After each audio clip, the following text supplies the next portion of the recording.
With me, I'm feeling sore as hell. I got beat up today. Good. At jiu-jitsu. That's what you need. You need to get beat up. Oh my God. Anybody can beat somebody up. They killed me. Up. It was no gi for the first time, and we were doing turtle stuff, and this dude is bigger than me, and he just started manhandling. Oh my God, it's tremendous. But I was able to survive 4 minutes on the bottom, and then I think when I was on the top, I got out of something, or I don't know. But it was fun. And then last night was a blast. That was great. Everyone who came out to the Ice House. Yeah, that was good. Thank you for came out to the Ice House last night for the monthly live podcast. We got fucked up. I went home. I don't know what happened. But my main man is here today. Old schooler. Graham Elwood and shit. What's up, dude? We've been running since the fucking late 90s. Late 90s, Late dude. 90s. Back in the Jeff Gitlin era. Back when Luna Park was big with Sam with the big ears and shit. God rest his soul. That kid passed away. I always felt bad about that. You know, I remember when he passed away and I was at his funeral, like Sam Tripoli. All these comics were there. And all we did was talk about those awesome shows at Luna Park. Man, it was just like, it was a wild time. Like that era, you know, I mean, I know it's like, oh, it wasn't that long. But, you know, it was 15, 20 years ago. But it was like Luna Park was such a unique, that underground room. So you had like the belly room. You know what I mean? You had like the Largo, the old one on Fairfax. You had all these like weird alternatives. So Largo's not on Fairfax anymore? Largo moved to La Cienega. The Largo at the Coronet is like that big. Okay, you're right. Largo used to be by the pizza place we used to all go to. Yeah. What's Across the the name street of the from pizza? Canner's. It was Oh my God, they even closed that. Yeah. I drove by a couple weeks ago. It's fucking gone. I know, man. Like, so when we first moved here, we would go to what's the name of that fucking street? It's not La Cienega. Fairfax. And we would park down there and go to Luna Park. Not Luna Park, but go to Largo. Largo. And then we go over to the Kibitz room after. The Kibitz room across the street by the fucking, oh my God. Is that a Jewish room? Yeah. Yeah, it's part of Cantor's. Part of Cantor's. That's hysterical. And then you would get fucked up and we go to next to Cantor's and Yeah. get a pastrami sandwich. What the fuck do you do? You get a pound of cookies, those little Jew cookies at fucking 2 in the morning. You're outside on Fairfax. The black and white cookies? Oh my God. You're out on Cantor's at 2 in the morning with Cottonmouth eating fucking black and white cookies. While Hasidic Jews walk by. Oh my God, fucking tremendous. It was, but the Luna Park, man, that was on. What was that fucking street? It was on. Luna Park was on. It was a Robert. It was a Robertson, right? Santa Monica. You had to go middle of the block, and it was crazy because if I told you, let's go to Luna Park, and you got out of your car, you thought I was going to kill you. You're like, there's nothing here. Yeah. But as you walk closer, you saw other people. Yeah. Going into this fucking escape thing. You're like, what the fuck? And Even then on you this- walked in and you went downstairs. It was fucking the others. But I remember the shows there, man. Like, I remember Sam Brown would go on those crazy tirades on that show. I just remember those shows just like anything went. Like, and he was just like, he would go crazy. He would say that crazy. We met doing shows down there, and then we had the same manager. Or maybe that's how we met. It was like one of No, it was down there because we all did a show together. It was you, myself, the Jewish chick with the hot body that had a little body odor for a while. Hot Jewish chick, but she always had body odor. Like she just came from the gym, like no armpit, but like she put her clothes on dirty, like she wore it, sweat, and then put it back on. But it was a bunch of us. But here's the thing about Luna Park. A lot of people will break it down for you. You know, one of the reasons to come to L.A. is to advance in your career. Sure. So you come to L.A., you mingle, and then you get invited to a thing called Montreal. If you're a good comedian, I've never been invited. And then you get a deal. Neither have I. And they build shows around you and blah, blah, blah. And that was the spot to go to, like Montreal, to get deals. There was a while where if you went to Luna Park, you could get a deal. Luna Park, it was the weirdest mix of like A deal. hot crowds and Industry. Because a lot of times, like I remember you do those industry showcases at like the Improv, and it was like those were tough shows. Those industry showcases at the Improv, all these suits, and you'd be like, "Fucking hell!" But Luna Park, there was something about that room, man. It just popped. It fired. How does a room like that get built? Because you've told me about the room where Dan Cook got big in Hollywood. I forget about the name of that one. Oh yeah. On was it on Sunset? Sunset. But Luna Park was first. Oh, okay. So that's great that you brought that up because I was thinking about that when you said it. You said you had a mix of cool people and industry. It was Luna Park first. Yeah. Luna Park was the hit spot because upstairs they had a bar. Yeah. And that's where all the hipsters went. And it's in the middle of Boys Town. So you have the gay crowd. And so it was packed. So a lot of industry people was going down. And I remember somebody got a deal, like a girl got a deal, and that's when the word Yeah. got out. So what Luna Park would do, Sam Brown would do, you had to pay Sam. Sam had a great scam. You had to pay Sam to go up. Like it was like $300 to rent a room. Yeah. And then so let's say 5 comics, it's $60 a piece. You made flyers. You didn't go on the internet then. You had to pass out flyers and email people. And send out mail postcards. And you get people to come to your show. That was the thing, is getting industry mailing lists was a thing. So like you'd send to like an agency, you'd send 100 cards to every agent. So I would go to fucking the place on Sunset next to Coach and Horses, the industry place. You had to go in there and you had to get a mailing list. Yeah. For $9.95, which was bullshit because I would just rob it half the time. Yeah. I would buy the agency book, and I would call the agents. I would sit in the comedy store upstairs, and I would call agents' office and say, "How you doing?" I would make up a name. Yeah. This is Pete Patel. I'm calling for whatever agency.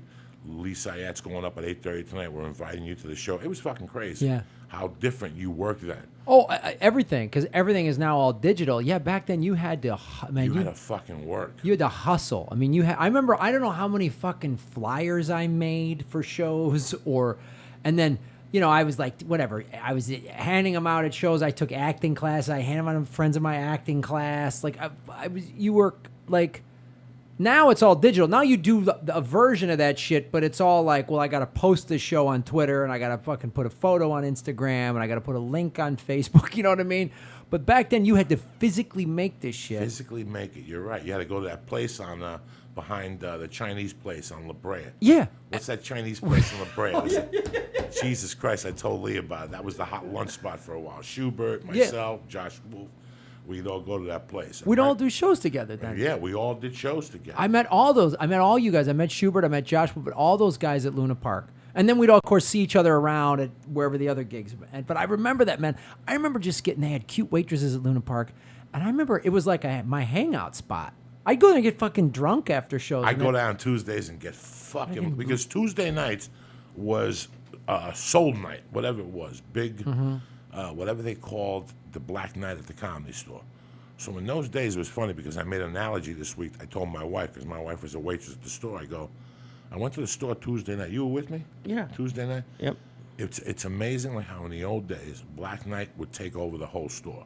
Right. Like comics would not call in for spots, not because they were racist, but because they knew that it was going to be 1,000 black people down there, and there weren't going to be no parking and Fat Tuesday. That's right. There was going to be no parking in Fat Tuesday. You had to park somewhere else, and Fat Tuesday room would be empty because when white people would pull up, they'd see 1,000 black people standing in front, and they wouldn't go in those days. So Fat Tuesday took over the Comedy Store. There were really no belly room shows. Right. Like if you called Scott in those days and said, I want to book a room, he'd go 100 for a Thursday, but if you do Tuesday, we'll give it to you for free. Yeah, because you had to go up against fucking Fat Tuesday, 1,000 black gangsters standing in front of the place, scaring people, so it was kind of weird. Now, the trend is they still have a Fat Tuesday, and it still does good numbers, but it doesn't overpower the store anymore. Right. So in those days, everybody looked for alternatives to the store on Tuesday nights. So you went to the Improv, Luna Park, the Union, which was Ahmed's room. That's right. Next to where Dane Cook became a star. It was the Union first. And it was Ahmed's room and Vince Vaughn's girlfriend at the time. Vince Vaughn had a chick that was half black, half white, a real cute girl. And since Ahmed lived with Vince Vaughn and John Favreau, the girlfriend lived with them. They were into comedy, so she knew the owner at the Union. So we opened up the Union first, and then Josh Wolf and what's his name would book it. Ahmed. Oh yeah. But I still remember our manager Jeff Gatlin coming in one day with the black kid with dreads that went on to go on USA, the C. Michael Anthony Hall show. That the kid was black with dreads. Yeah. Shit, I can't remember the kid's still name. remember when he made that kid. I still remember when Jeff Gatlin picked that kid, and he was just a skinny black kid. But Jeff saw something in him and made him he made him lift at Bulldog Gym on La Brea. That turned into 10th Planet years later, Bulldog Gym. And he made him take acting lessons, and the kid put dreads in his hair. And I never forget, Jeff brought him to the Union to put him on tape for 6 minutes. And we were going, Jeff, why don't you give him 10 minutes or 15? He's like, I just want the kid to get a deal. And he got the kid a deal for like $200,000. And he went on, he put him on that USA show, and God knows where the kid is today. The kid never did stand up again, though. I know. He was just he was cookie cutter. Yeah. For that time, that's what they do. Like if you were good looking, they give you 7 minutes of material. Tell the audience you were a stand up to make you more talented, variety wise. Once they put you on the show, you never did stand up no more. No, none of those guys did. No. We'd always be at the shows and be like, oh, there's some actor whose manager told him to be a stand-up. We saw that all the time. We saw it all the time. And we all knew, like, oh, we all just kind of be in the back of the room going, oh, he's not a real comic. Is there I don't even know what you would call it. Is there like a market for people who were stand-ups but didn't like performing, but now just write for people like that, like actors or people who don't want to write their own jokes? I don't know how to answer that, but people evolve. So I come out here, I'm a good-looking 23-year-old, 24-year-old. You know, I could act a little bit. All of a sudden, my agent says you could do stand-up. They give me a 6-minute spot. I get on there. They put me on the show. I never do stand-up again. There's not much you could fucking write because you didn't really... Oh, no, but I'm saying, like, do older comics who are good writers or even just good writers write for people like that? Absolutely. If a comic, you know, right now, if somebody comes to me and says, Joey, your career is done. Let's face it, you're never going to be on TV, blah, blah, blah. Help this kid out. We'll give you 30 large. What the fuck's the difference? I might as well go in there and help the kid and write for him. A lot of people doing that now. Wow. I mean, one of the best comics I ever worked with coming up was a guy by the name of Rick Kearns. Rick Kearns today writes for Larry the Cable Guy, and he writes for the other guy. Ron White? Ron White. And he's making big money. Yeah. Because he told me what he wants. I mean, he just threw it out to me because I said, man, I'm thinking of doing this special. I was thinking of calling you. And he just threw a number out and it fucking jizzled me. I'm like, I might as well get that Gene Perrette book going again. That stand-up comedy worked for with the numbers he just fucking threw at me. But they know.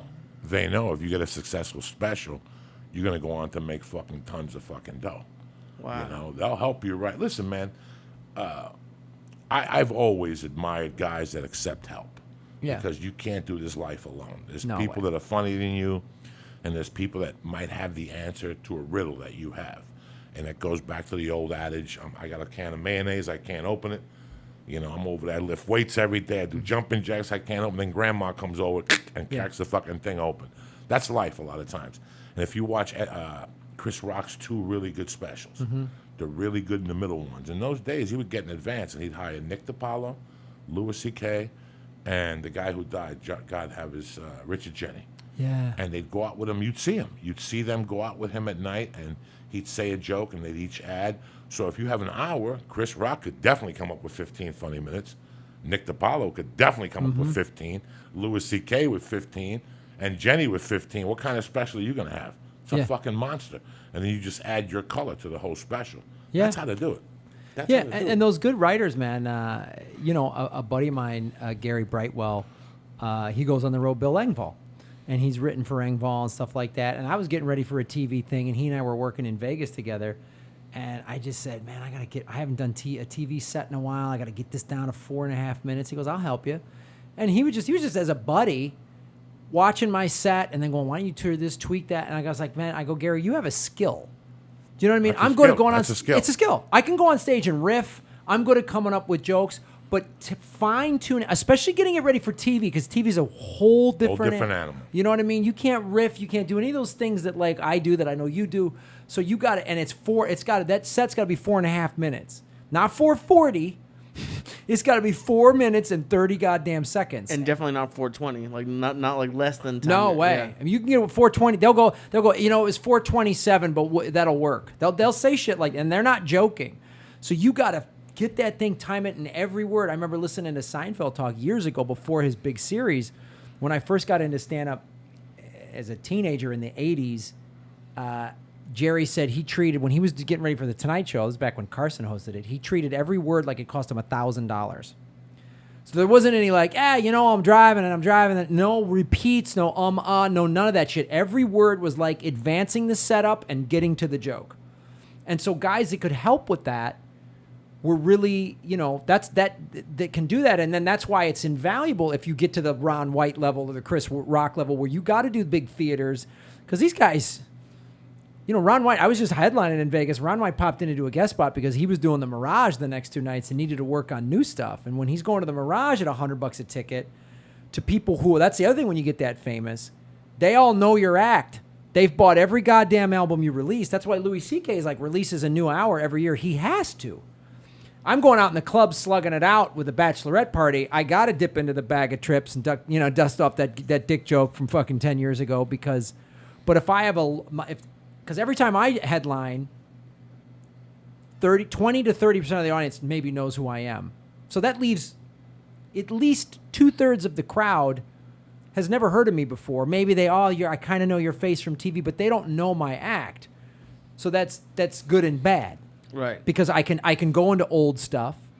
I can play around with them. But these guys, you have to. If everybody, I did a show with Dimitri Martin. Holy shit, that guy. He's all one-liners. And he goes, my fans, if I repeat a joke at a live show, they fucking butcher me on Twitter. He's got this huge catalog. Everything's itemized. Because he goes, Graham, these jokes are 7 to 10 seconds long. He doesn't have a 5-minute chunk like you and I have about some real-life story. He's all one-liners, and that's what fans love him, and he sells out, 1,000-seat theaters. But he has to turn over material. And if you get to that spot, you better fucking... you got to turn it. You got to hire somebody. Well, I mean, like you said, you need help. If you got to turn over a new hour every 12 fucking months, I mean, shit. Well, our buddy, a young comedian, Agostino, just wrote on the past 2 seasons of Louis, but the beginning parts of stand up at the beginning is what he said that's what they took jokes for. Mm-hmm. So I mean it must be pretty cool. I mean I can see where some people get negative about other people writing people's material, but it's just weird. It's ego thing. Right. You come off stage and somebody will go, hey, you should put that over here, and you're like, who the fuck are you? Right. Like, who the fuck are you? And then you go home and think about it, and as much as you don't want to, the person's right. Phil Jackson wasn't a great basketball player at all. I grew up on Phil Jackson. Whenever they put Phil Jackson in, we just turned the TV off. Like if the Knicks were down 4 points and Phil Jackson got put in, you just fucking went nuts. You're like, oh no. But because he was so bad as a player, he got to see it from a different angle. Mm-hmm. And he got to see it to win championships from. I don't know if it was because he was a bad player or because he just elevated himself. And I see the same thing now. I got to tape a special in September and a CD in August. Right. And I don't want the CD and the special to be the same. Yeah. I don't want them. Yeah, you could have 30%, 40% of the material, but not the same. So I'm trying to get, and it's fucking hard. And I had to go out this week and try. So the next 3 weeks, what I'm trying to do is put together 2 different bits, put it on the CD, move on, and then for the special, once I'm all over, and I got another month to come up with 20 minutes. Which I could do if I go out every night and work it and sit down for 2 hours a day. You got to record your set. You got to do it. I hate recording myself. I know. It sucks. I'll bring Lee with me, and he'll go, you said this joke. It's tough. I mean, that's when I was getting ready for this TV thing the beginning of the year when I was doing that week with Brightwell in Vegas. I was recording. I was like, God, I can't listen. But I had It's horrible. Listen. I had to go to my computer, and it was like a fucking spreadsheet. Like I had to write out because this network wanted transcripts. They got to approve. They got to approve every word now. They all do. They have to approve every fucking word. And you can't have a joke in there about Pepsi or Taco Bell or any of that. They don't. It's not even about swearing anymore. Now it's about corporate shit. So if you got a corporate, they're like, you can't make. Oh, I was at Starbucks. You got to say I was at a coffee shop. You know what I mean? And so you got to really break this down, and it's like a lot of work. And when you are at that level, when you've got a TV show or you got to turn over this, you have to have a staff of people doing this shit, man. But I did like the process. I hadn't done it in a while. The process is like being born again. Yeah. When you get going, like for a couple of weeks, I was getting anxiety.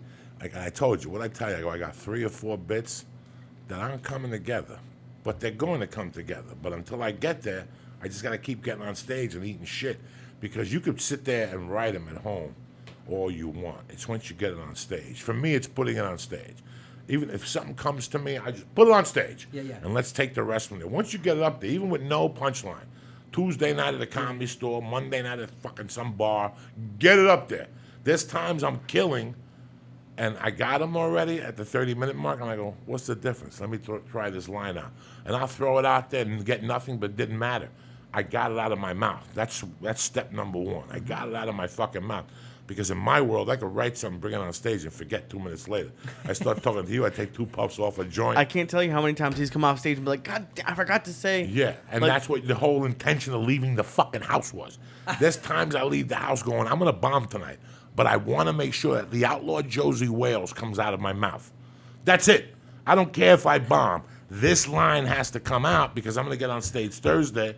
If I throw this line out tonight, I can fill in the blanks. Yeah. First of all, when you're in your notebook and when you're in front of 200 eyes, it's 2 different worlds. Yeah. Pressure's a motherfucker sometimes. And the pressure might whip it right out of you.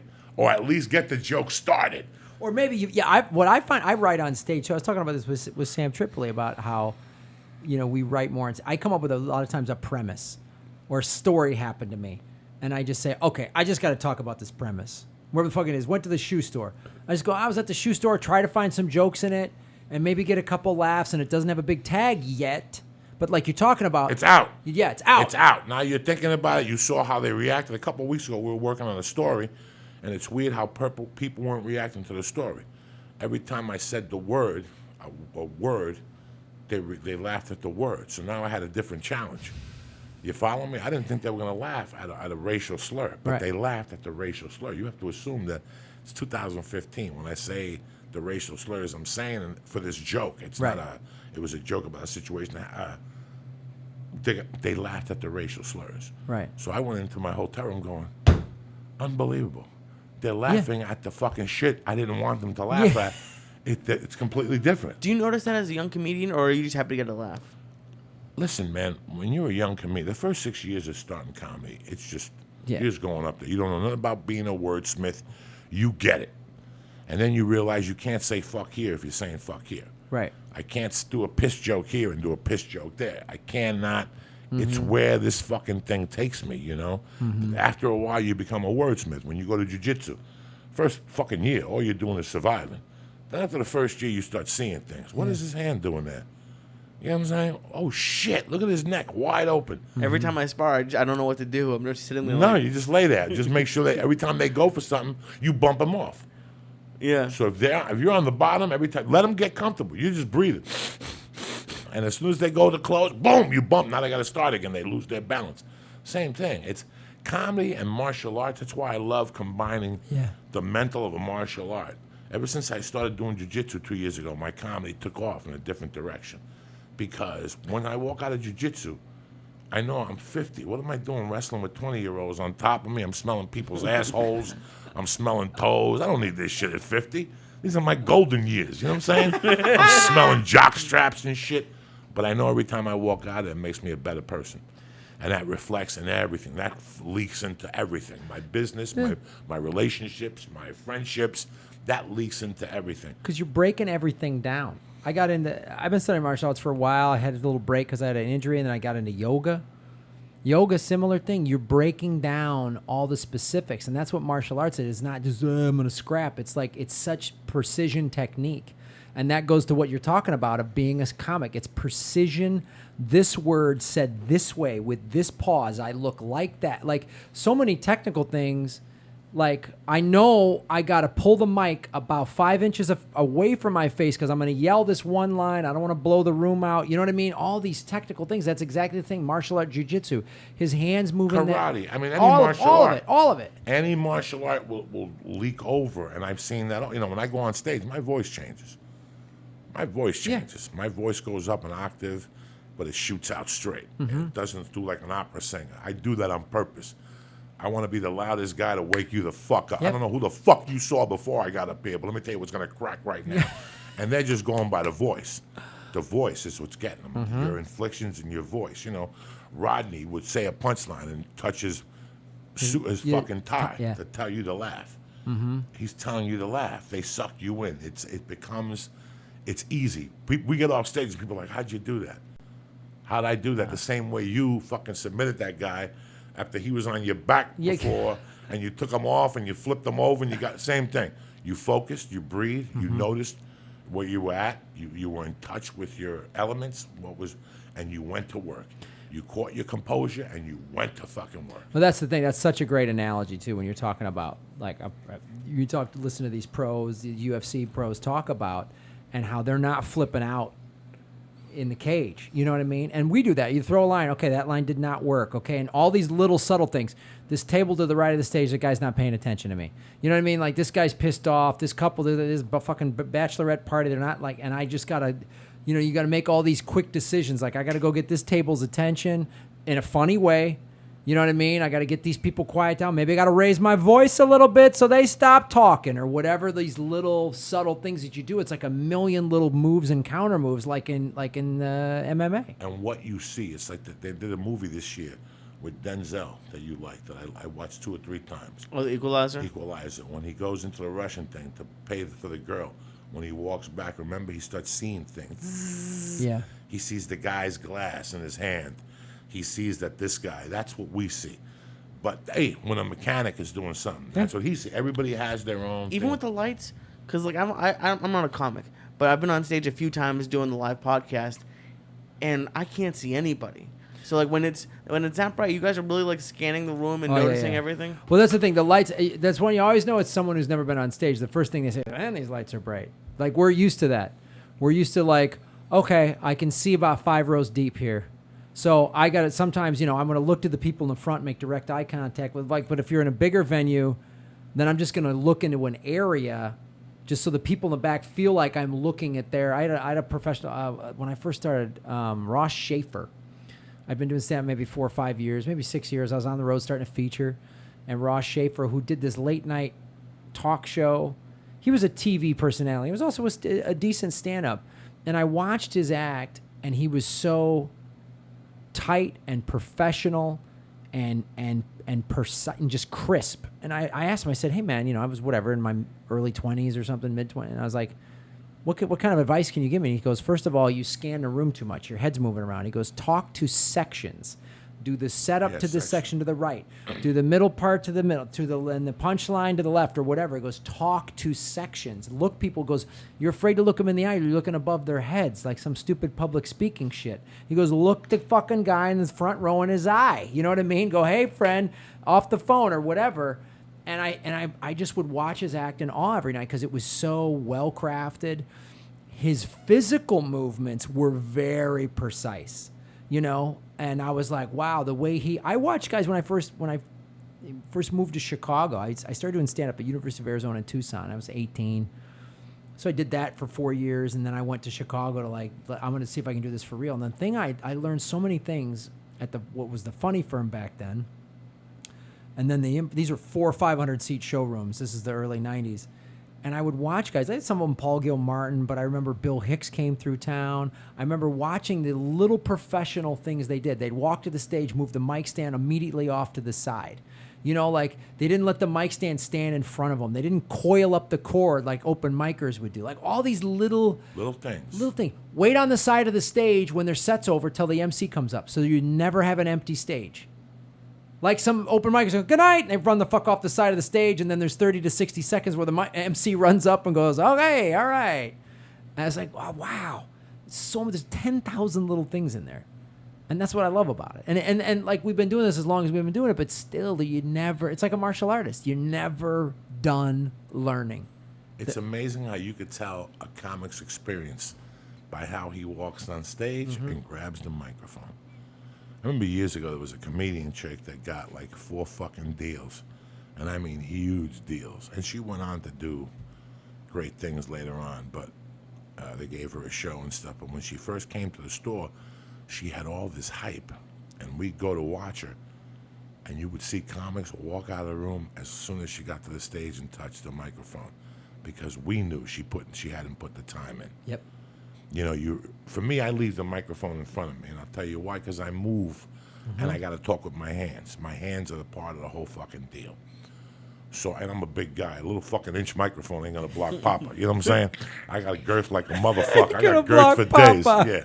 It's not like the sun ain't going to see me if I'm hiding behind a little mic stand. So, but I realized after doing this for years, fumbling, people going what they tell me on the podcast. I don't hear you. The last thing I do is when I'm talking to a mic. I'm a felon. You know what I'm saying? I don't talk into fucking mic. It's against my thing. You know what I'm saying? But if I back here, I'm fine. But these are things you learn over the years. One of my favorite comics. I want to say this real quick, though.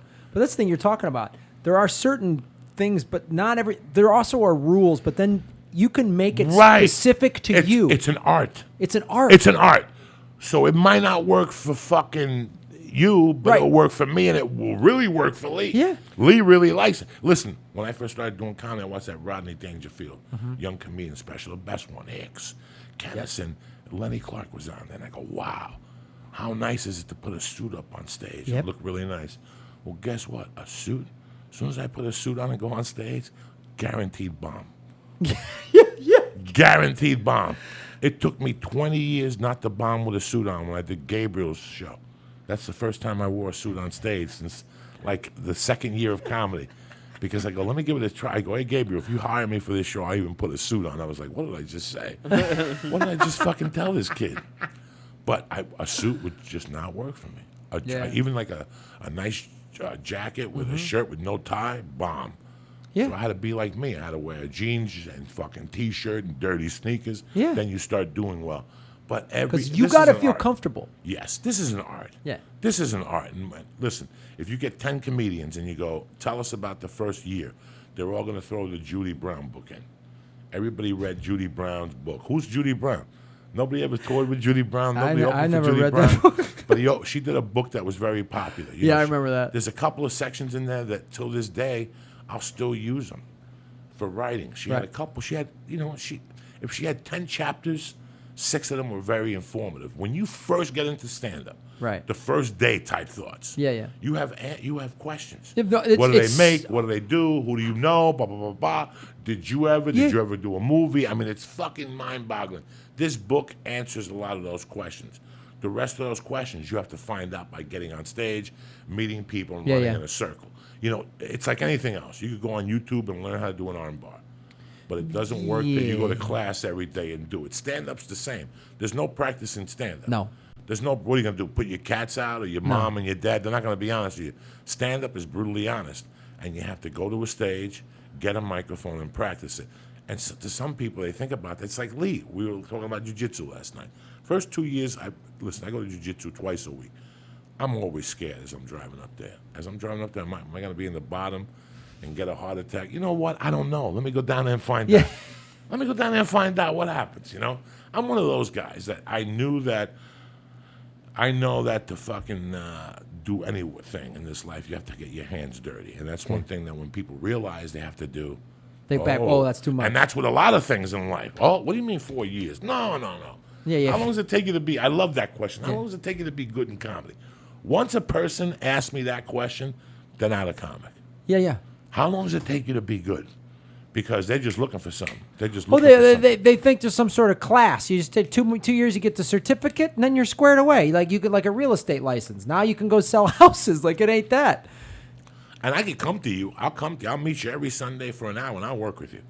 And after a year not going on stage, you'll know everything there is to know about comedy. But you have to get on stage. There's no other. That year that I worked with you, talking to you, you'd get the same information in 3 weeks on your own or a month on your own. If you went to 3 barbecue joints and 1 comedy club and really got your lights rocked, all those all those questions will be answered for you. Not that how much you make or how long does it take, but you'll see that this is a fucking real living, and it's an art. It's like walking into a karate studio when you're 10. They give you a gi, and you learn these basics, and that's what stand-up is. It's basics that'll come with you for the rest of your life, no matter what you want to do. Writing for people, producing, directing, filmmaking, any of that shit. I saw Roseanne on the guy he's 80 and he's got like 5 wives. What's that guy? Larry King? Larry King Live. And it was a very great interview. And she said, he asked her, he goes, number 1, let me get that candle. Why did you throw out the ABC brass from your Christmas party that year? And she goes, because I was sick of them. I'm sick of people telling me my business. She goes, I got to a fucking point one night where they were telling me my business. And that's the point I got with industry. I've been here 18 years. Don't tell me my business. Yeah. When I'm here 3 or 4 years, these agents come to you and they go, well, if you want a TV show, you have to do family material. And you have to do that. These are the guys that blow their fucking brains out because they're not being themselves. Yeah. Well, that's the thing. It's so great. And not, going now to this new era, this digital era, this podcast, fucking raise money on I raised money on Kickstarter to do a podcasting documentary. You know what I mean? And I help run the LA Podcast Fest, which I know you're busy this year, Joe, but we're going to get you in it. What date is it? It's September 18th to the 20th. We're in Vegas shooting a CD. I went last year. It was great. Oh, thanks, man. And it's the great thing is I always tell people, I go, you know how many pitch meetings I had to have to get those two things? 0. I'm partnered up with my friends, and I'm not swimming in cash. And if a network came to me and said, Graham, here's a TV show, of course I'd take it. But I'm not spending the time to chase them around, because now I can just make it myself and put it on the internet and fucking make money. I make it, fan gets it. It's that simple. So I that frustration, especially as comedians, no other business. It would be like if the fucking executives or some 25-year-old executive with the New England Patriots is going, hey, Tom Brady, here's how I want you to play football. It's just like, because I played flag football in the 8th grade. Like, how could you possibly know? You don't know what we've gone through. You have no idea, and you can't give me advice on it. Like, that's why I know till this day. That's why Chappelle quit. Right. I know till this day. If you've ever dealt with Comedy Central, it's a fucking nightmare. Yeah. It's a fucking nightmare. And you're dealing with people that have never been on a fucking stage. Never in their life. They just sit at coffee shops and, oh my God, I love him. That's all they know. I love him. I love him. I love him. Then the show comes out and they're eating shit as a fucking executive because they don't fucking know nothing. They have no clue. They know nothing. The other day I was watching, so what the fuck was I watching? Some movie, and they did a helicopter lift over Washington Square Park in New York City. I go, that's where Dave Chappelle used to do comedy when he was 16 with fucking the black guy, one of the greatest, funniest guys of all time. He was like his warm-up act out of Baltimore, the junkie, the guy that died out of fucking junk. I go, so, and right there I was thinking about, he was 16. He was 16 and outside doing comedy on the street on Sundays with no microphone, just grabbing people's attention. I can't remember what the fuck the guy's name was. Right. That went on to die from HIV, but he was a fucking tremendous comic black guy, funny as shit. How is a Comedy Central exec gonna look at Dave Chappelle and go, this is what, we don't think this is funny? Listen, get the fuck out of the room. I know. You went to Syracuse. What do you know? You went to Syracuse for 4 years to study entertainment. You got that. But you have not done what I've done. It's unbelievable that and here's the thing, and I don't say this arrogantly at all. There's not one executive at any major network that knows more about comedy than me and you or any of our friends. There's not one. There's not one. Just like, I can't run a giant network. That's not my job. You know what I'm saying? So what do I get to as the comedian say, well, I've been telling jokes for 25 years. I'm going to tell you how to run your department. I probably could do it better, but you know what I'm saying? Like, what are their jobs? People tell comics they think they can do it better than us, and their ideas, and the focus group, and what are you talking about? That's the thing I love about the internet. It's so fucking democratic. The network won't give you a show. Start a YouTube channel. Like all these YouTube stars, half of them, they're like, a network wouldn't hire me to do this. Fucking sock puppets with my cat or whatever the fucking show is, and they got 1 million people watching it. No one's telling them how to do that. Like, all the stuff we're talking about, like, this has come from decades. You and I doing comedy for decades in everything. Not, the shitty fucking bowling alleys, all that crap that we did. In Iowa. I did a bowling alley in Iowa. Who does a bowling? And that was what finally gave me the confidence to do movies, to go into these auditions and go, wait a second. Tony whatever his name is, Saragusa, is a football player. He's great. He makes me laugh. But he doesn't do what I do. The same thing. I don't block on Sundays. Yeah. I'm not an offensive tackle or an outside linebacker. I hate when people fucking call TV comics comedians. Yeah. It does something to my soul, whether it's Will Arnett or his fucking wife or any of those fucking people. They are not comedians. They are comedic actors. Yeah. Somebody's there saying cut, and they giggle and the cut when they fuck up their line, and they do it over again. And you got some of them are funny people. And some of them are funny people, but for the most part, if you've been on those sets, it's a fucking mind fuck. Yeah. It's a fake mind fuck. Yeah. And what we do, when I go to the Comedy Store at 11:15 and I get on stage, that's 11:15. That's not 8 o'clock, okay? And you're in your living room with Yeah. buttons sitting next to you and hot cocoa, okay? And everything's beautiful in your living room. You're Hot coming off, cocoa's the cat. You're coming off the street. This fucking hag you fucking Oh. just got in here with just told you in the car she got her period. You got a gram of blow. You wanted to eat her pussy. You just paid $35 to park. Now you go into the comedy store. You got to sit in the back. And it's dark, and somebody farted. There's a fucking some fucking Vietnamese people, and they're eating egg rolls, and you can smell it. And now you're sitting back there. And now this fat fucking guy comes on stage, Yeah. and he changes your outlook. Yeah. Because that's what we do. And I'm not saying myself. I'm talking about, let's say, Tom Papa the other night. Anybody. Same thing. You're in there. You don't know what, when you're in your living room. When you're prepared, when you go, honey, when Paula comes over Friday, Paula, we're going to watch The Red is Blue. You put your feet up, you relax, everything's beautiful. The Red is You Blue. just fucking finger it, whatever the fuck you just did. I'm talking about life. You're walking into a comedy club.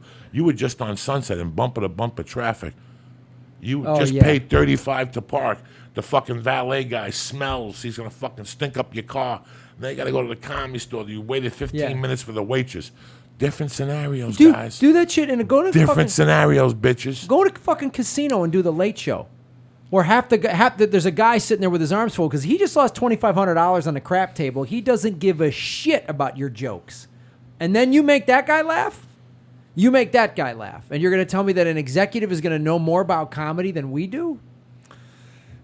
So what if you got the Joey Diaz show tomorrow? What do you want the executive there for? Because you need executives. Do you just want them to be like, you're legally allowed to say this on TV? Well, they bring. Listen, everybody brings something to their position. Sure. Right. Everybody brings a flavor to their position that you learn from. Okay, but here in this town, they've become egos, so you don't learn. Right. The director should come in and teach you something. Everybody should learn something. What would you want for the Joey Diaz show to be?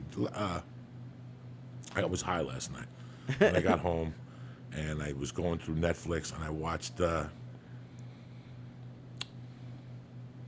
what the fuck episode was it? And again, I went to bed going, brilliant.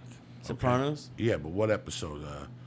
It was like the first season. I wanted to analyze the first season, the season that made this country fall in love with the Sopranos. What made a household family watch a guy that cheats on his wife and cheer for him? Okay, let's get that out of the way. That's comedy right there. That's brilliance.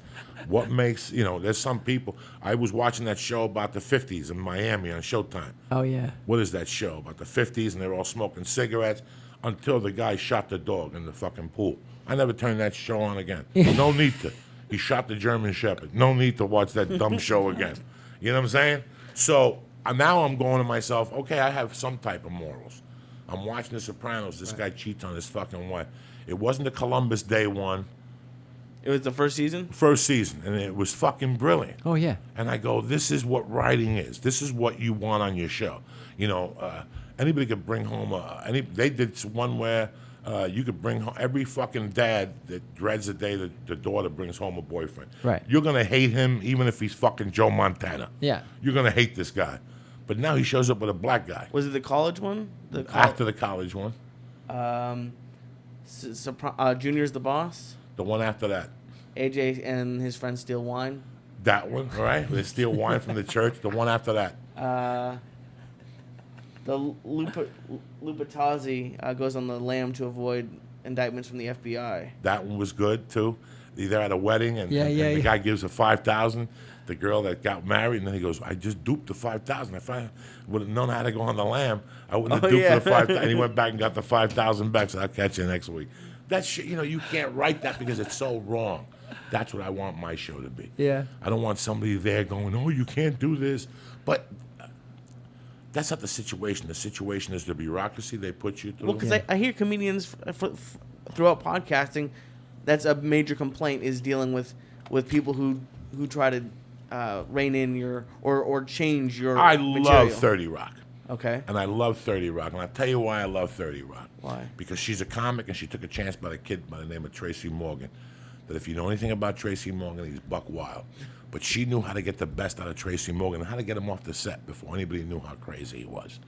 See, there's different things that people know that you can't figure out that I give comedians the edge. Yeah. Roseanne said in that interview, they said to her, so why did you fire everybody? And she goes, they came to me and they said they wanted to beat the Cosby Show. And I went and he goes, I fired all the fucking writers they had. I kept 2 of them, and I brought comics in. Real hard-hitting comics. I paid them, and she goes, because you got to remember, at the end of the day, we're stand-up comics. And if you're a real stand-up comic, you know how to produce, you know how to direct, you know how to write, and you know how to put the show on without even thinking. I don't know how to produce. At least I don't think I know how to produce. But you do. I know how to fucking produce. Yeah, we got all these skills we don't even realize we have. skills that you have no idea exist, Lisa. Well, you kind of have to do it for yourself because it's like what you're talking about earlier with the flyers and all that stuff. Well, that's stand-up comedy. Yeah, so Like, you're doing everything. Like you're essentially putting on an hour TV show every night. You're look what you're doing. Here's the thing that comics need to give themselves more credit for, because we just think, just go on stage and it's not a real job. Yeah, free beers and fuck off. You think about how much time is spent. Well, it's funny. Last year when we were doing this documentary about podcasts, we flew all over the U.S., Australia, and Japan, and somebody offered very graciously. They'd say, "I work for travel agency. I can help book all this stuff." And I went, "I know how to book travel. Believe me when I tell you, I know how to get on an internet and book plane tickets." And I booked it for me and the fucking crew guys, about 4 or 5 of us. Bam! I had rental cars. I had fucking routing. I had it. They were like, "How?" I was like, "What do you think I've been doing? I've been doing this on the internet for 10 to 15 years. Just that. Not to mention, like, I can tell you which airports have the best smoothies in the terminal. You want to know? You know what I'm saying? Like, we know exactly what airport to land in, who's got the best food quickly. Yeah, you know it. You know don't go to that airport. You got the rental car shuttles a half hour. All the way a fucking way. That's why I don't go to Atlanta and work the punchline. It's the worst. An hour. No. I don't have that type of time in my life. Atlanta and Dallas, they put the fucking rental car places Phoenix has a fucking one that's 1,000,000 miles away too. Phoenix, I'm always like, shit, we should have flown in a fucking Tucson and just walked and fucking walked. It could have been cheaper and fucking easier. These people make you walk now for no fucking reason. Walking is big now at these airports with the money you're paying. Why am I walking? You see they're redoing Newark? They've been redoing No, a $4 billion thing. They're gonna tear down a terminal. Because United's making that their hub now, right? I heard United's pulling out of JFK. I have no idea. Yeah, because American pulled into JFK. So I'm telling you, I was looking for fucking tickets to New York in September. Amazing. And I really want to fly Virgin. Yeah. But they just, it leaves at 8:30. That means the driving down there is going to be brutal. I'm a 6 a.m. guy. Yeah. Because it's a 20-minute drive. That means I got to be there at 5. That means I leave my house at 4:15. That means I'm walking around fucking LAX at 10 to 5. Because it takes me from Studio City 20 minutes at 4 in the morning. I'd much rather do that, But then I got to go all the way to fucking Kennedy because American Airlines only connects into Newark now. So it's a fucking nightmare. But Virgin don't come back till Sunday at 1. That means I'm landing at 3:40. That means I'm on the 405 on Sunday at 4 in the fucking afternoon. That's not healthy for Uncle Joey. I kept looking at it. I don't know about that one. So I think I'm just going to go home and book at fucking LAX Kennedy and have Alex pick me up. They have a fucking Kennedy on Sunday that leaves at 5:45. You're tiptoeing around fucking LAX at 8:15. Nice. There's not a car on. There's not even luggage on the. Before you land there, your luggage is there at LAX and shit. Anytime you land on Sunday at LAX after 12, you're just asking for mounds of trouble. I tell people it's not even worth it what you're gonna go through. It's not even worth it. Yeah. And 11 o'clock even. Like 11, you're dead. Like D.C., I landed at 11:35. I know I'm dead, but I'm home for 3 weeks after that. Yeah. So even if it takes me 2 hours to get home, I'm okay.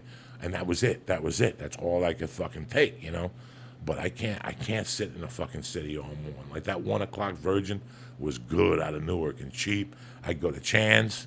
I could be at Chan's at 11:01, catch an egg roll, and be at Newark Airport at 12, ready to take my flight at 1 o'clock like a motherfucker. And I will get on that plane with egg rolls.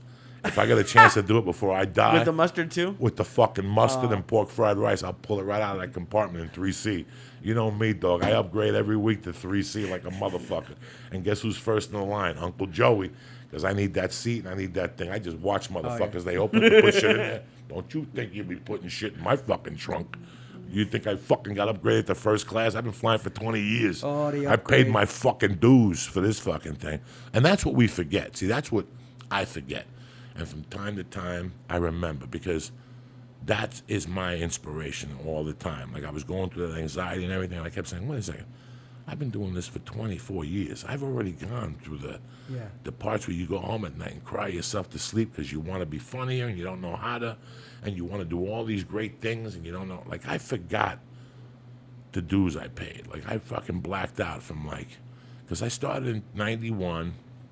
I didn't get serious till 94. Yeah. From 91 to 94, I was like, one of these guys that just goes from club to club. I'm a comic, man. Great to meet you. Yeah. Oh, my God. Yeah. You got the business card, but you ain't getting on stage. I was getting on stage once or twice a month. Yeah. Then I went to New York, and I fucking was like, you know what? I could do this.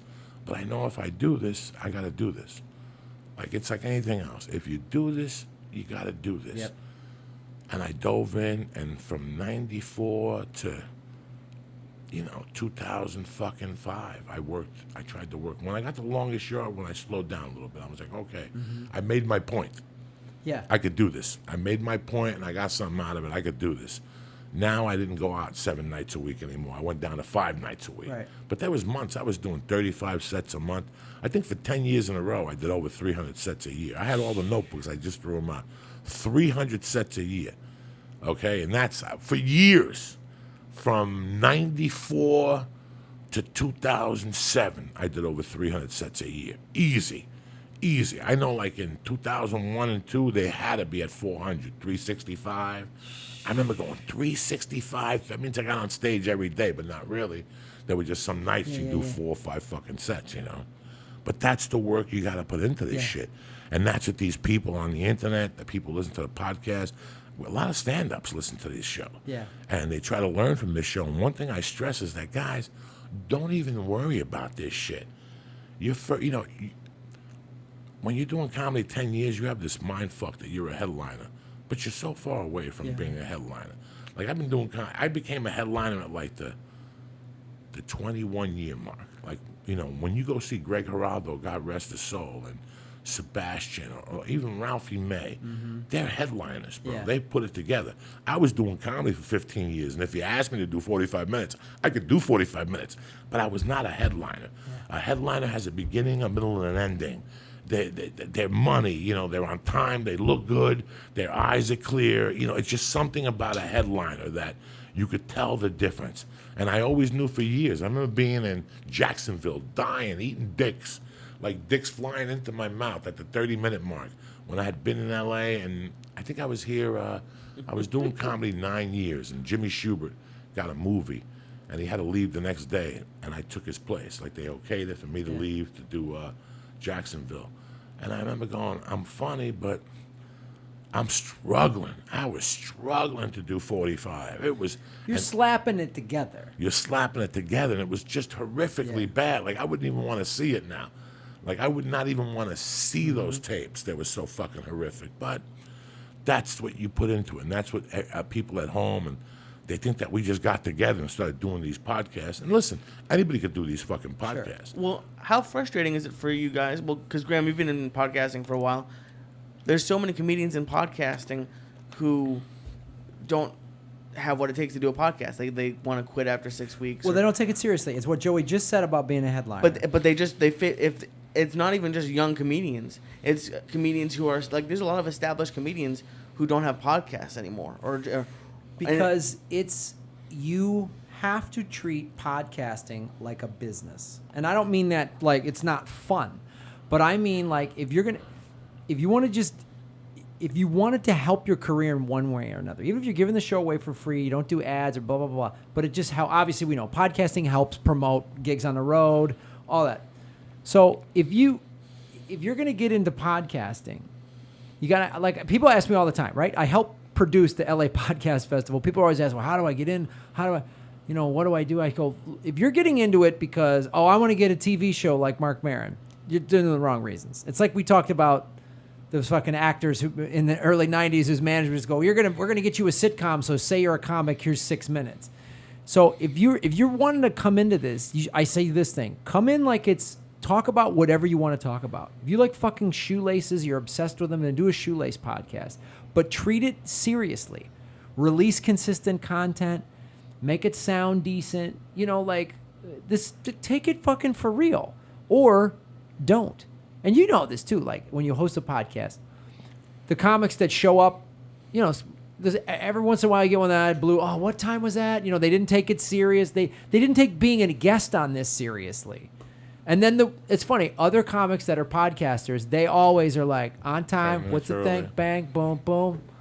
And that's the thing. I think with anything, this is the most difficult business out there. One of the most difficult. Stand-up comedy is probably the hardest form of performing there is. In terms of just, and I've had amazing musicians tell me this, and singers go, oh my God, you got no fucking, they go, I could teach you how to sing. I could teach you how to play an instrument. What you guys do is crazy. So you got to treat it seriously.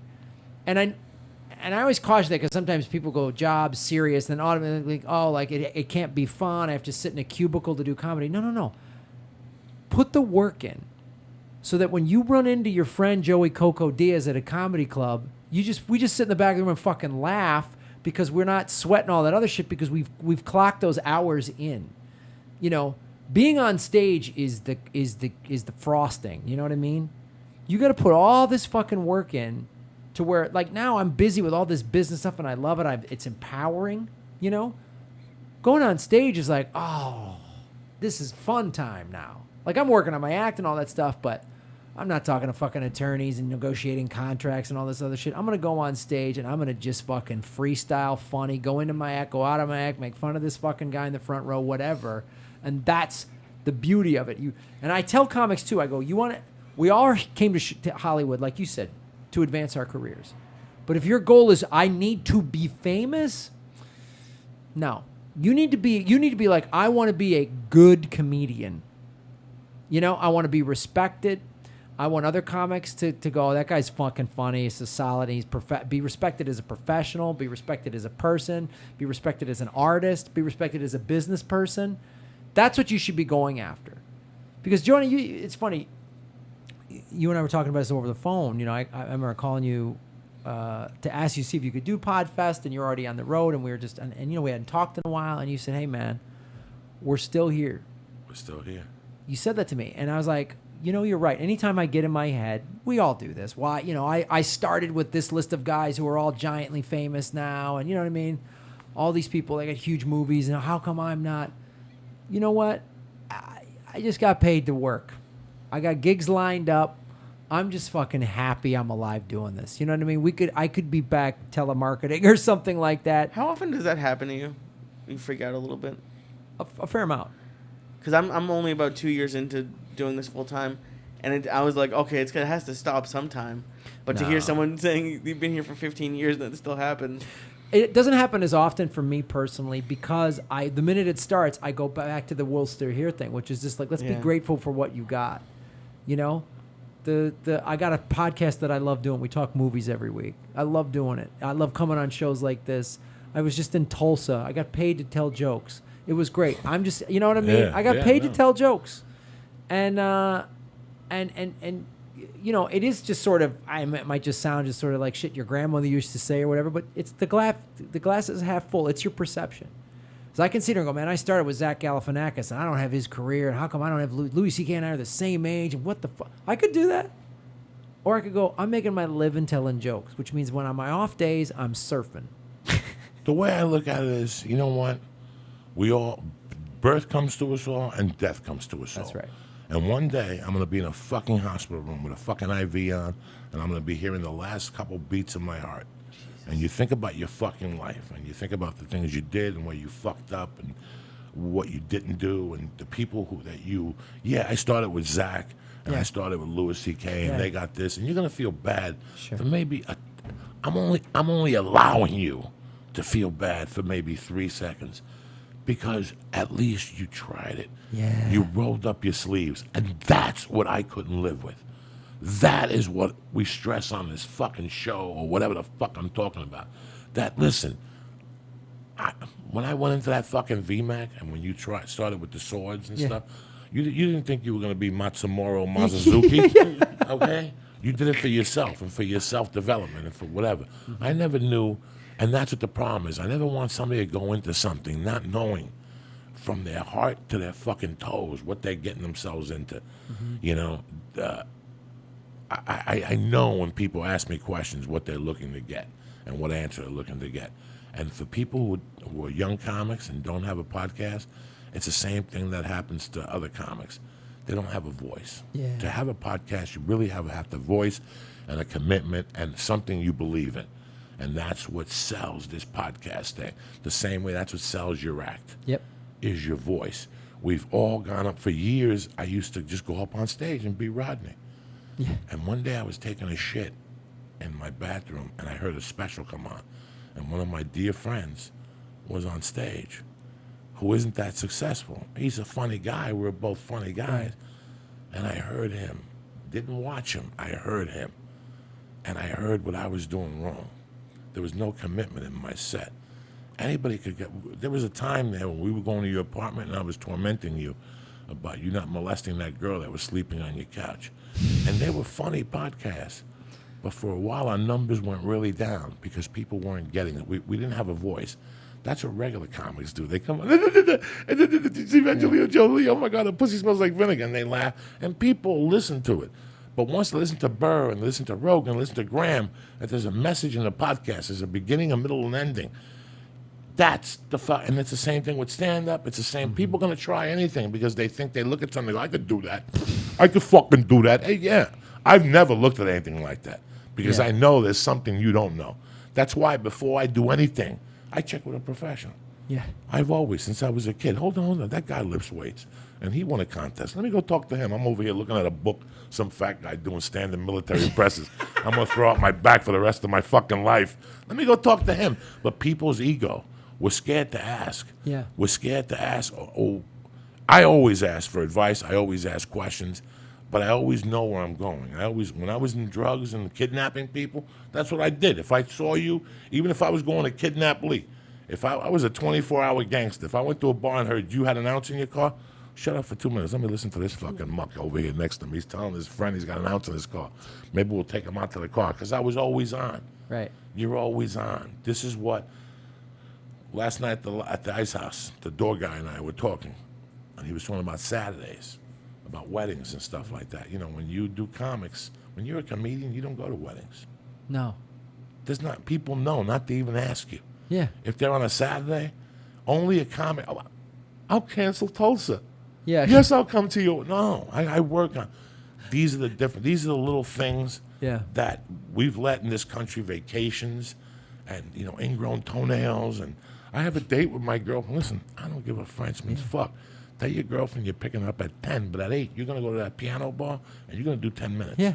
And then after you do that, then you worry about your fucking cunt girlfriend. But until that fucking time, in my mind, that's it. Until that time, I don't know what you're talking about. If you're not putting a yardstick in your pocket first, I don't know what the fuck you're talking about. Yeah. And that's what we've forgotten.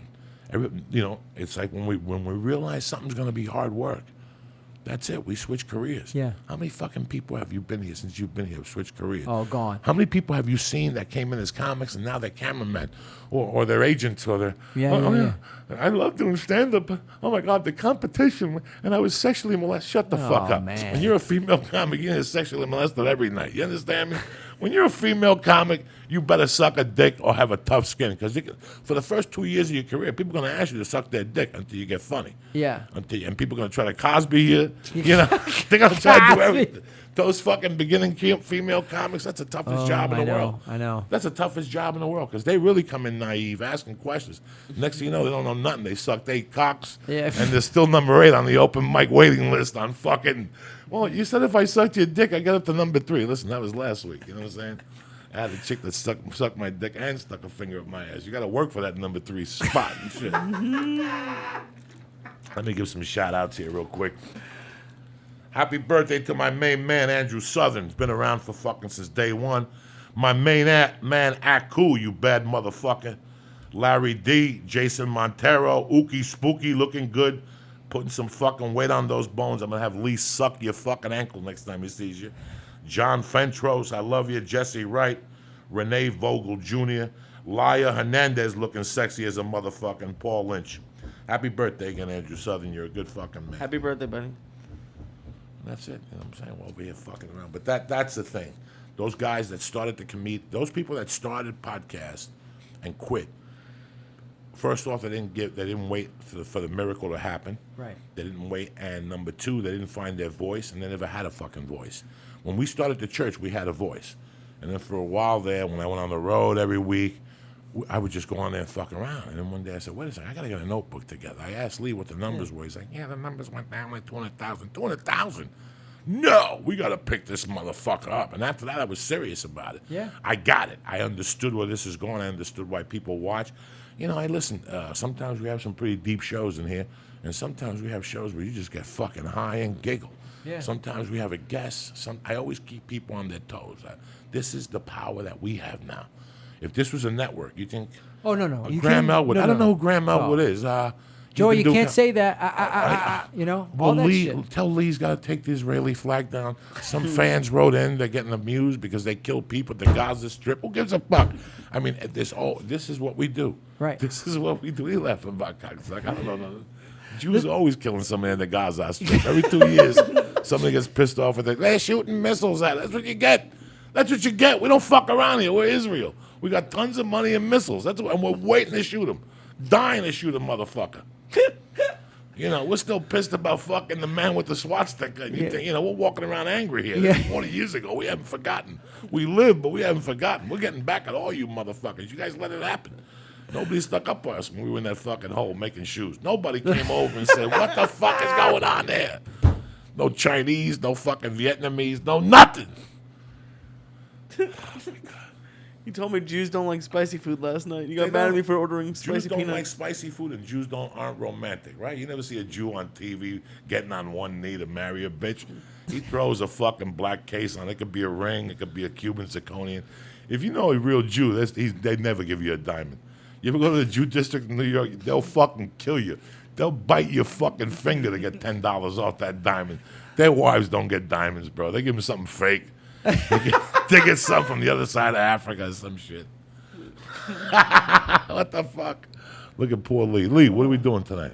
I don't know. What do you want to do? We going out? I'm picking you up. We're going to a Sure. comedy store about Okay. 10:30, quarter after.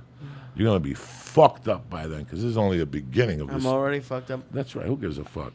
I was coming back from jiu-jitsu today, and I thought about you because there's this really big person in my apartment complex, and she had to get taken. They had to come pick her up and then take her to a doctor's office and back in an ambulance, and like they had like 6 EMTs there, and I was just like, I had just like come back from getting beat up at jiu-jitsu, and I was like, I'm almost at 100 pounds. I'm like, oh, it would have. I was less than 5 years away from being like the. Me too. Oh my God. Me too. Man. Easily less than 5 years away. And this is easy. Like, look at this kid. He surfs every day. This is easy. Yeah. 1 hour a day. Lee and I were talking. You look at your week, 7 times 24. How many hours is that? That's fucking 168 fucking hours, right? Yeah. 7 times, right? Yeah. 104. Yeah. 168 fucking hours. So you got, even if you exercise 1 hour a day, 5 days, you got 163 hours left. If you sleep 6 hours, right? You 7 times 6 is what, 42. Right. You still got 100 hours left to get your dick sucked and balls licked. Right or wrong? I mean, you can't fucking lose. How long you been doing this podcast now? What's the name of this podcast? Comedy Film Nerds Podcast. We've been doing it since late 2009. Wow. We've done, we just recorded our 280th episode. It's a blast. I do it with Chris Mancini, who's a comic. Every week we talk movies. We'll have you on it. Chris Mancini's a young kid or older? Older guy. Yeah, he's around our age. He's mid-40s. You know what I mean? You've probably seen him around. Big improv. He worked the improv a lot. Worked the Vegas Improv. Stuff like Orange County guy? Lives in Orange County? Nah, he lives up here in the valley. There was a Mancini I met when I did a triple run, and he lived down in Orange County. He was very nice. I've seen you lose contact with so many comics, and you try to look them up, and they're not even doing comedy no more. And it makes you feel bad. Like, at times I feel guilty when somebody quit comedy because we both had the same paths, and... It's just funny. I do feel guilty. Sometimes I'm just like, when I see someone who was funny or whatever, and they quit, and they always, I just needed to move back home, or I had to go teach or something. There's nothing wrong with any of those things. But I always do feel a little like, whew, boy, I'm lucky. The times I did think about quitting when it was rough and I was pissed off or whatever, and I thought, man, fuck this. What would you be doing right now if you didn't do stand-up? Did you have a degree? Yeah, I had a film degree, but I mean, my degree was in making movies, which I'm kind of doing right now. So you know, I always asked, what would I do? I said, I don't know, high school football coach. I really like that. You know, firefighter. I don't know, but other than that, I mean, that's the best I can come up with in terms of comedy. Like, this isn't a it's not a profession. It's a way of life. It's a calling. It's not like, well, maybe a comic, or maybe I'll, you know, sell shoes or whatever. So it's so a part of who you are. I mean, it is a job. It is a profession, as we talked about, but it's a part of who you, like, you get to the point where you can't not do it. And anyone that quit on it probably came into it for, I don't know what reasons or what, but I think that it just goes through the, like, I can't picture myself not doing anything else. I just can't picture myself doing anything else. I just can't, because even, like, you know, we got this documentary, and I'd love to be making more movies. I'll still perform. I'll always perform. If I don't have to go on the road and slug it out like I do now, still, and money wasn't an issue, I was fine, I would still go on stage and perform just because I love it, because there's nothing like it. I don't know. I went and did Denver Comedy Works, and one of my friends came from the old days. Like, from, even before I went to prison, I knew this guy was a salesman, you know.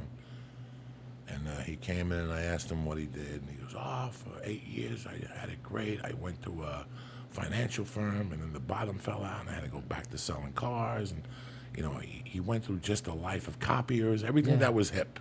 Right. You know, everything that was hip at the time, you know, medical supplies, copiers, you know.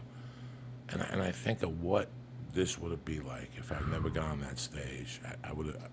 It really saved my life in more ways than one. Because, listen, it's so funny how, for me in my world, I'm not a great writer, but I like doing comedy. I like acting. I like doing the podcast. You can't be good at every aspect of this, you know. And even with my criminality, right? I was really good with drugs. I knew how to fucking flip a buck. I knew how to kidnap people. I know how to book. I'm really good at booking. Like, if nothing else ever works again, I could book. Right. I really know how to book and get a game started, and know how to tell people, hey, man, you should bet the Knicks. Right. You know, and set them up. I know all that shit. So it's just, that's it. That's all I couldn't see myself. I used to mind fuck myself when I was young. I'm going to be a service guy at a dealership and write service up. Fucking, there's mornings at 8, I wake up and I look out that door and I'm like, I couldn't just leave the house right now. I'm not prepared. Like, I'm not prepared. Like, people have to get up at 6 and get in their car at 7 and leave, and I could do it. I mean, if the things changed, I was prepared to do it. Before I met Lee, I was at that dealership right on the corner where the train is. I was applying there. If I would have passed the piss test and I would have sold 3 cars, I would have got into it. I don't think I would have gave up comedy because, fuck, I had so much time invested in it. When you work hard, that's the other thing. When people walk away, I always doubt them. I go, they didn't put the work. Right. Because once you work hard at something, you can't. And that's like I told Lee. Lee used to juice. But when Lee found out that he had to go to he juiced, he lost 60 pounds, and he put back 80 in 2 weeks. But when Lee went over now when me and Lee are coming home, and I'll fuck with him, I go, Lee, what do you want to do? You want to go to McDonald's? And Lee will tell me no. You know why? Because Lee got on that elliptical. For 60 minutes a day. For 6 days a week, this fucking moron got on there. And you smell the sweat. You smell the Big Macs coming out of you. You smell the gyros and the Big Mac. And now, you know, with these people that juice, oh, my God, I'll drink carrot juice for a month and lose 80 pounds. You didn't put no effort in. You just fucking drank fucking Staminka juice. So you might as well suck a dick and swallow a load. It's the same difference. You know, anybody go, it's the motherfuckers that put the time in. I've been losing a pound a week. I've been losing a pound a week for the last 3 months. A pound a week here, you put a half a pound on, but I'm down at 298, 297. That's great. And that's better than me telling you, oh, no, I'm doing this new, the work. Work. That's why when you were a kid, what did your math teacher say? I want to see the work. I want to see the work. That never changed in your life. Your math teacher died and went in a 6-foot fucking casket. But the fucking, that whole wording never changed in our lives, which is I want to see the work. So if I don't, so that's how that's in the back of my head every day. For me to be a better comic, it all starts with this pen. My wife said something to me the other day. My wife goes, I'm going to walk home. We walked the kid to school. My wife goes, you know, what's crazy? I don't feel bad for people no more that complain. She goes, because for 8 years, I saw you on that computer, 10 hours a day, struggling. She goes, I remember you fucking calling me, and I could see it in your eyes, your blood pressure, because you didn't know what to do. I wasn't computer illiterate. Right. But once we took to it, you showed me a few things. You know how many comics are at home sitting there because they're 50 like me, and they won't get on a computer? It's like a Martian thing to them. Yeah. And me, I believe in evolving. Comedy evolved. You and I evolved, or if not, we would have been gone. That's We right. saw a podcast, we got 2 mics and a fucking turntable like that black kid in Harlem, and we started fucking spinning. What? 2 turntables in a mic. Microphone. Fuck, that's how, you know. Comedy's hard, you know. I'm really happy you came on today because Thanks, I Joe. always, we talked about this on the phone. Yeah. That you said, you know, at least we're still here. You know, anybody could move to LA, anybody could get spots at the Improv. Sure. Anybody could get spots at the Laugh Factory and get a deal. Uh-huh. But to stay here and bang it out, sometimes I feel bad about myself and I'm like, wait a second. You know, I'm still here. I'm still getting spots. And you got to do it because you love it. I fucking love it. Love it. And I complained to Lee, I don't want to do this. I couldn't just sit at home. There's Thursdays, there's Wednesdays. I go, Lee, I got to be honest with you. I don't want to go to fucking Yeah. New York, but what the fuck am I doing here? Right. I already did it. The last 3 days I've done it. I've written, I sent emails, I made appointments. Tomorrow I'm going to go give blood in the morning. I'm going to Higgins. I got my day all planned out already. 8 o'clock. This is a blood request I got in November. I'm fulfilling it in fucking the last day of July. That's how I roll. Who procrastinates more about needles than me? That's quick for you. Yeah, that's quick for me. But I got a physical on the 18th. That's the finger in the ass. I love that Ooh, one. That's that's the a good finger one. in the ass, the lung x-ray. Does he like pull your hair and say, shut up, bitch? Or No, does he- this motherfucker. Listen, the finger in the ass is the roughest thing you'll encounter, especially if you're not a freak. When you bend over, the first 3 years, it was traumatizing. And when I got on testosterone for a while, Yeah. I got on testosterone. The doctor was kinky, but he sent me to his partner, who was the real deal. That guy shoved his finger up my ass and left it there and started talking to me. That's the one time I went home, and I had shit in my ass. I know when he pulled it out, the bottom finger had shit on it, you know, but he had the glove on. He just turns it around and throws it away. I remember going home, just canceling the rest of the fucking day. It was horrible. But Yeah. you got to do it. Listen, man, people tell you that colon cancer eats you alive in a couple fucking weeks. And in today's world, with all the fucking gizmos and GTOs and all the shit that's going on, you got to fucking check it out, man. And the blood, I told it for years. Women bleed every month. That's why they don't die from heart attack. We fucking don't bleed every month, so we die from heart attacks. So if you're scared of that, go donate blood. I don't donate shit because you got to donate too much. You got to give them like 16 ounces. I ain't got that type of time. That's 16 faintings. You understand me? I only got 1 fainting a fucking month. 16 faintings. Yeah, 16 ounces is 16 faintings, bro. I could never give away 6. And look at the bag while you're pumping it. You ever go to that fucking Holy Cross? Whatever. I have, but I can't look at the blood. I just pump my hand. I just look away, and then they say, "Okay, you're done." And that's Oh my God, it's horrific. But tomorrow I bring my little iPod, put Santana on. there. You go. So This you is a can eat good one tonight? tomorrow. This is a good one because I could eat. Oh, okay. See, those are the good ones when you could eat. Yeah, This yeah. is arthritis in my knee. They just want to see so you could eat. The one on the 18th, so I got to stay up late. That's how I do it. I could eat 8 hours before. Yeah. So at midnight, I'll eat like a motherfucker, and I'll get up like at 6 and shoot right downtown. I always see him at 8:30, and he knows me already. So when I walk in, I want to give him the blood quick. Let's get that. And I bring a sandwich and a fucking orange juice right there with me, and like a little Hershey bar to put the sugar back in your blood and shit real quickly. Let me give some fucking sponsors, and we'll get the fuck out of here. First of all, first and foremost, On It for all your fucking health needs. From Shroom Tech to Alpha Brain to the hemp protein powder, you can't fucking lose, guys. You cannot lose. Some of the best stuff I take. That Shroom Tech, I went back on it on Monday. I was fucking breathing for hours. And that kettlebell class, I did the 10 sets of 12 swings in 80 seconds. So this shit works. I'm a fat fuck, and I'm making it happen with this. Go to onit.com. Take a look at all the great supplements they have, whether it's the tea booster for your testosterone, the coconut oil for your coffee. Take a look at all the great stuff they have. I can't help you with the fucking ropes and the jumping jacks and all that shit, but as far as supplements are concerned, I got your back. Go to onit.com right now and press in. Church. Boom! And get 10% off your first order. And if you like, you can stay on it for an extra 10%. They'll mail the stuff right to your house. But I'm telling you right now, you can't lose. Alpha Brain, 100% back money back guarantee. And they don't even want the product back. Try that shit with your drug dealer. Right now, go to onit.com. NatureBox, you bad motherfuckers. More and more people are tweeting me the pictures they're getting from NatureBox. You're liking that, cocksuckers, huh? Listen, if you go on my page, look at all the people that are tweeting fucking pistachios and sriracha nuts, and meanwhile you're sitting there eating those greasy fucking potato chips stuffed with cancer and antibodies from dead Russians and God knows what the fuck else. Do yourself a favor. You want to eat nutritious and delicious snacks, right? You're sick and tired of going to that fucking vending machine and wasting your fucking time. Look at the size. You're getting fatter and fatter. Your ass looks like my fucking back. You understand me? And you're fucking 5'2". Knock it off. Go to naturebox.com. This is what I'm going to do for you today. I'm going to hook you up with a free fucking box. That's right, free, bitch. 5 samples. I'm going to give you 2 big bags and 3 little bags. Try the chocolate nom-noms. Try the fucking granola. Whatever they got. Listen, they put up such new good stuff every week. I lose count. But I tell you what, the sriracha peanuts, the fucking... the sorts of cashews. The cashews. They have barbecue kettle kernels. The barbecue...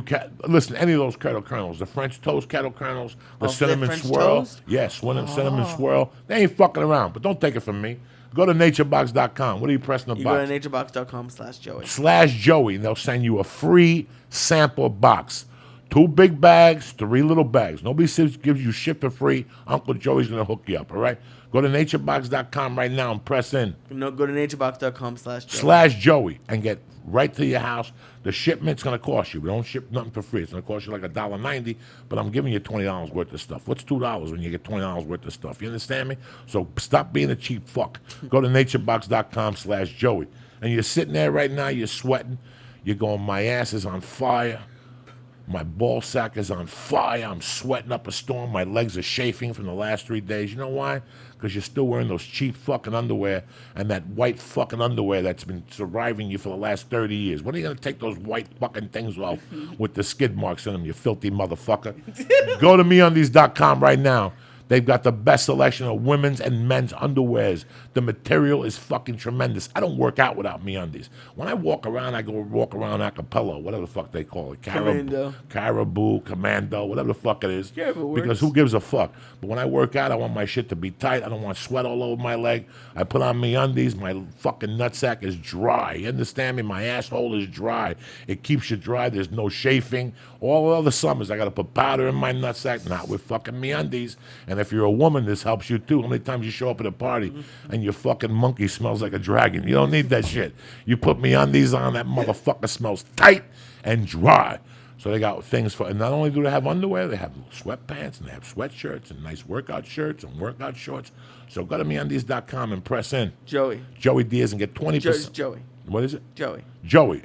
What is it? Joey. Go to MeUndies.com and press in Joey and get 20% off and free shipping in Canada and the United States. Who takes care of you like me? Nobody, cocksucker. So you got Onnit.com for your health. You got NatureBox.com for your nutrition. And you got MeUndies so your balls and your asshole smell fucking tremendous. And not only that, they're comfortable, they're tight, and they fit great, okay? And don't forget to go to IronDragon.com. And you go too. You can see all your fucking sword movies. They got the one-armed swordsman on there. Got it. IronDragonTV.com for the best classic martial art films. Go there right now and press in. Joey. And get 2 free movies, all right? Graham, always a pleasure. We go back to the Jeff Gatlin days when they called our crew Batman's villains. Me, you, Jimmy Schubert, Carla Bow. We had a fucking... That's fun. We walked into the Improv and the Gentiles ran away. What do you got going on? You know, Los Angeles Podcast Festival, September 18th to the 20th. No road work before then? Me, I got, what do I got coming up? I've got something in Kansas City, like 14th and 15th of August. Headline in the Improv in Lake Tahoe. That's August 19th through 23. And then got some more stuff leading up to the festival. So just go to GrahamElwood.com, get my podcast, Comedy Film Nerds.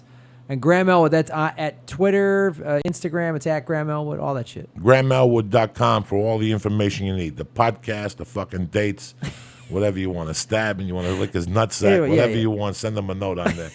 The podcast festival was really fun. The podcast festival is fun. It was a good time. I just been out of town the last 3 years. We're going to get you in. We're going to get you in. You guys called me a month before. Without further ado, I'll be in D.C. August 13th to the 15th, taping a CD, so I need all the help I can get. If you're in the area, come on down. And then I'm going to be in Las Vegas, taping a special, September 18th, 19th, and 20th. And I'm at Gotham September 24th and 25th or something like that, Friday and Saturday. Check the fucking schedule. Stop being lazy, you know what I'm saying? And come out to Toronto, the live Flying J Radio at the Underground the 14th, and the podcast seminar on the 15th at the Comedy Bar. I love you, motherfuckers. See you Monday night. Stay black. Have a great weekend. Remember, Uncle Joey loves you with all his heart. Don't forget to follow Graham Elwood. And if you go to one of his shows, let him know you heard him on the podcast. Give him some love. Bring him a joint. And bring him, like, whatever fucking vegan dish is the best thing you ever, Bring me a vegan quinoa Bring him, salad. like, tofu, quinoa salad, cocksuckers.